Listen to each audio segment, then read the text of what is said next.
नमस्ते दोस्तों, आप लोगों का स्वागत है मेरे चैनल स्कैरी स्टोरीज पर। मैं आप लोगों के लिए डरावनी कहानियाँ लेकर आई हूँ। अगर आप लोगों को मेरी कहानी अच्छी लगे तो मेरा हौसला बढ़ाने के लिए मेरे चैनल को सब्सक्राइब करें और बेल बटन को ऑल पर कर दें। ये कहानी सत्य घटना पर आधारित है। इस कहानी को मैं अपने शब्दों में आप लोगों के समक्ष लाई हूँ। मैं आप लोगों का ज़्यादा समय ना लेते हुए अपनी कहानी शुरू करती हूँ। दोस्तों, आज की मेरी कहानी एक चुड़ैल पर आधारित है। ये कहानी कोलकाता की पतली गलियों से शुरू होती है। मनोज गांव में रहता था। उसकी नौकरी कोलकाता में लगती है। वो अपने माँ बाप के साथ कोलकाता आता है। उसके 2 भाई बाहर पढ़ाई करते थे। मनोज का आज ऑफिस में पहला दिन था। वो ऑफिस जाने के लिए बहुत एक्साइट था। जहाँ वो रहता था वहाँ के बारे में उसे कुछ भी पता नहीं था। माँ सुबह नाश्ता मनोज को खिलाकर ऑफिस के लिए भी लंच देती है।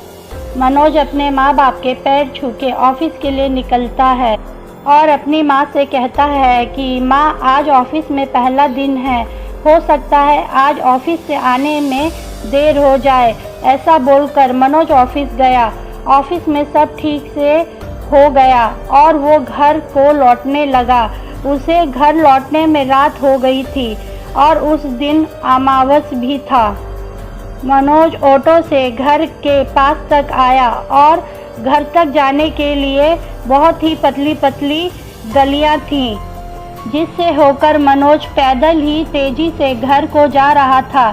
तभी उसे अपने आगे एक औरत सफ़ेद कपड़ों में जाती हुई दिखी और उसकी पायल की आवाज़ बहुत ही ज़ोर ज़ोर से आ रही थी। मनोज चलते चलते थोड़ा रुक गया।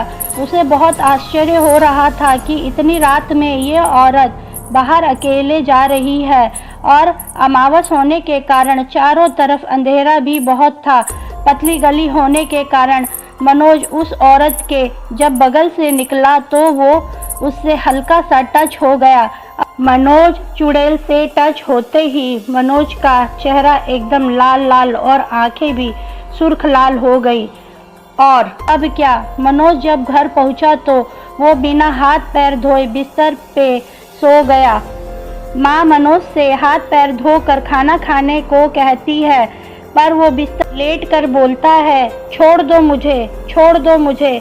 माँ जब ऐसा देखती है और सुनती है तो वो मनोज से कहती है, क्या हुआ बेटा? लेकिन मनोज एक ही बात बार बार बोलता, छोड़ दो मुझे, छोड़ दो मुझे। माँ को लगता है आज पहला दिन ऑफिस का था, इसलिए मनोज थक गया होगा। कल जब वो आराम कर लेगा तब पूछूंगी कि ऑफिस का पहला दिन कैसा रहा। माँ भी सोने चली जाती है। सुबह जब माँ उठती है तो उसे मनोज के कमरे से वैसी ही आवाज़ आती है और मनोज बार बार बोलता रहता है, छोड़ दो मुझे, छोड़ दो मुझे। तब माँ को लगता है कि बात कुछ और है। तब मनोज की माँ मनोज के बाबूजी से कहती है, जाकर किसी साधु या ओझा को लेकर आओ। बाबूजी एक साधु को लेकर घर पर आते हैं। साधु मनोज को देखते ही समझ जाता है कि मनोज पर कोई बुरा साया है। साधु आंखें बंद करके फिर आंखें खोलता है तो देखता है कि मनोज की छाती पर एक चुड़ैल बैठी हुई है और मनोज उसी से बार बार बोल रहा है कि छोड़ दो मुझे, छोड़ दो मुझे। तब साधु बाबा एक मंत्र पढ़कर उस चुड़ैल पर फेंकते हैं तो चुड़ैल साधु बाबा पर पलटकर हमला करती है। साधु चुड़ैल के वार से बचते हैं और कहते हैं कि तू मनोज को छोड़ दे। तो चुड़ैल बोलती है कि मैं इसे नहीं छोड़ूंगी, ये मुझसे गली में टच कर गया था, इसलिए अब मैं इसके साथ रहूंगी। तो साधु बाबा बोलते हैं कि वो अनजाने में तुझसे सट गया है, जानबूझकर उसने ऐसा नहीं किया है।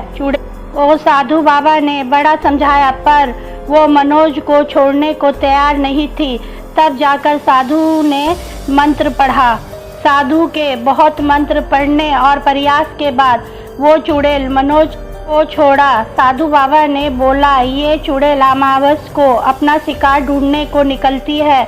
अभी मनोज ठीक है पर मनोज बहुत कमज़ोर हो गया है। चुड़ैल ने इसके शरीर से बहुत सा खून चूस लिया है।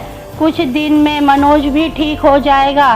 और साधु बाबा ने मनोज को एक ताबीज़ दिया और कहते हैं इसे हमेशा पहने रहना। और साधु बाबा बोलते हैं अब आप लोग कहीं और घर किराए पर ले लो। फिर वो लोग ऑफिस के पास ही किराए पे घर लेके रहने लगते हैं। दोस्तों, आप लोगों को अगर मेरी कहानी अच्छी लगे तो मेरी वीडियो पर लाइक और कमेंट करें और मेरे चैनल को सब्सक्राइब करें।